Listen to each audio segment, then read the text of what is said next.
sai da yana rufe kyaure saboda yaran nan in ba kulle ba yanzu sai su fita su je yawo.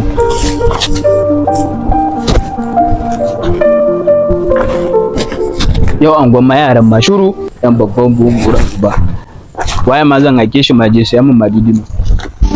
Baba kuɗi fa zai mana kyau yana mana kyau kuɗi zai yi mana kyau kalle mu da kyau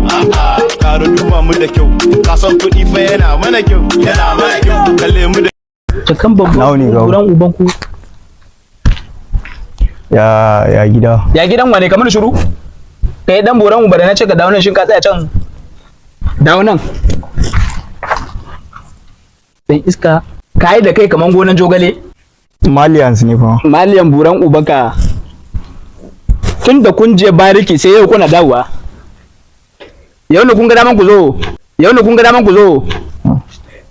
Wallahi kawu ku ne kuke ja mana zagi. Mu duk inda muje sai a dinga magana kan yan lafiya suna yawan zagi. Ni ba ma wannan ba ma. Inda muje na koma tafiya zaka ga ana cewa yi dawo musu da tsaraban madidi wanda ke damu na ke. Shine kai kuma kana ji kunya. Mu abin da muna alfahari da shi shin kana ji kunya ka kai musu madidi wannan abin kunya ne kai kuma dun ubanka wani dan bamban buran uba ne ya ce muna yawan zagi duk wanda ya ce kana yawan zagi ka ci kan bamban buran uban shi shege ni ma rama kenan karama kafin dawo kan kuma tukun dun uban ku waya ce ku fita gida tunda kun fita gida yan buran ku kai da baki kamar tocin da kun je neman kuɗi na kudin kai da jallabiya kamar mai tsallaje gona to ku yaka su wuce da kun ƙara fita gidan da suna ci da kan uban ku kauce shege kai da wuce iska sai an sa muku mari yan buran uba kan ku yadda ku fita gidan nan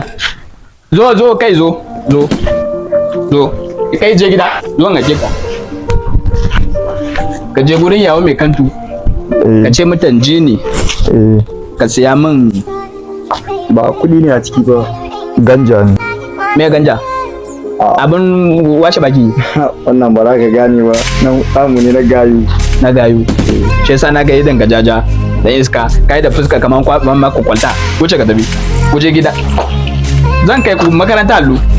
za ku je makaranta allo ba kun ce kun iska ba ku je gida in kuna da kuma tana cin uban ku ina zuwa ba